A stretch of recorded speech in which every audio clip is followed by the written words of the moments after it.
പൈവളികെ ഗ്രാമപഞ്ചായത്ത് standing committee തെരഞ്ഞെടുപ്പിൽ UDF അംഗങ്ങൾ BJPക്ക് വോട്ട് ചെയ്തു.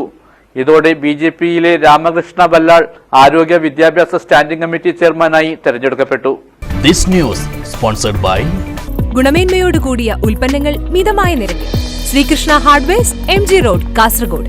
പൈവളികെ ഗ്രാമപഞ്ചായത്തിൽ ബുധനാഴ്ച നടന്ന ആരോഗ്യ വിദ്യാഭ്യാസ സ്റ്റാൻഡിംഗ് കമ്മിറ്റി തെരഞ്ഞെടുപ്പിലാണ് 4 UDF അംഗങ്ങൾ BJPയിലെ രാമകൃഷ്ണ ബല്ലാളിന് വോട്ട് ചെയ്തത്. ഇതോടെ CPMലെ ശശികലയ്ക്ക് 7 വോട്ടും 5 അംഗം മാത്രമുള്ള BJPക്ക് 9 വോട്ടും ലഭിച്ചു.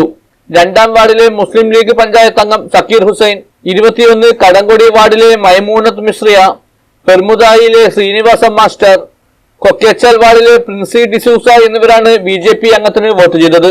സ്വാഭാവികമായിട്ട് ഇപ്പോഴത്തെ സീറ്റ് നില അനുസരിച്ചിട്ട് 3 സീറ്റും LDFും 1 BJPയും ജയിക്കേണ്ടതായിരുന്നു.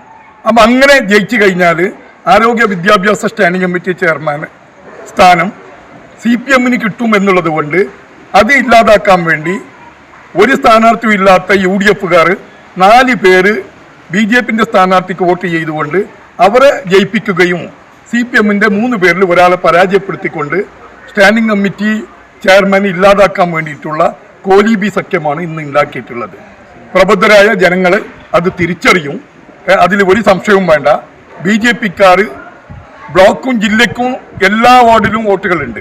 ഗ്രാമപഞ്ചായത്തിൽ CPMനെ തോൽപ്പിക്കാൻ വേണ്ടി വോട്ട് കച്ചവടം നടത്തി UDFനെ ജയിപ്പിച്ച ആ BJPക്കുള്ള പ്രത്യുപകാരമായി ഒരു ചെയർമാൻ സ്ഥാനം കിട്ടാനുള്ള ഒരു സാധ്യത നിലനിർത്തിക്കൊണ്ടാണ് ഇന്ന് UDFകാർ BJPക്ക് വോട്ട് ചെയ്ത് രാമകൃഷ്ണ ബല്ലാളിനെ ആ സ്റ്റാൻഡിംഗ് കമ്മിറ്റിയിലേക്ക് തെരഞ്ഞെടുത്തിട്ടുള്ളത്.